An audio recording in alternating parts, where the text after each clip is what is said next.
وزیر اعظم عمران خان نے کہا ہے کہ بالواسطہ ٹیکسز کا بوجھ سب سے زیادہ غریب طبقات پر پڑتا ہے، لہٰذا بالواسطہ ٹیکسز کا بوجھ کم کرنے پر خصوصی توجہ دی جائے۔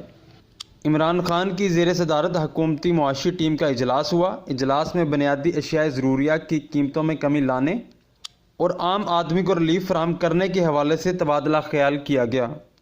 ڈاکٹر عارف علوی سے گورنر خیبر پختونخوا شاہ فرمان کی ملاقات میں خیبر پختونخوا بشمول ضم قبائلی اضلاع میں امن و امان، ترقیاتی امور، عوامی فلاح و بہبود کے اقدامات سمیت صوبہ کی مجموعی صورتحال پر تبادلہ خیال کیا گیا۔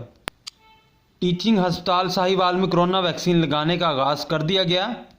پہلی ویکسین ڈاکٹر عمر اجمل کو لگائی گئی۔ پہلے مرحلے میں ڈاکٹرز اور ہیلتھ ورکرز کو ویکسین لگائی جا رہی ہے۔ وزیر اعلیٰ پنجاب سردار عثمان بزدار نے کہا کہ پسماندہ علاقوں میں ترقیاتی منصوبوں کی تکمیل سے حقیقی تبدیلی آئے گی۔ حقدار تک ترقی کا حق پہنچانے کے لیے دن رات سرگرم ہیں، کوئی رکاوٹ نہیں آنے دوں گا۔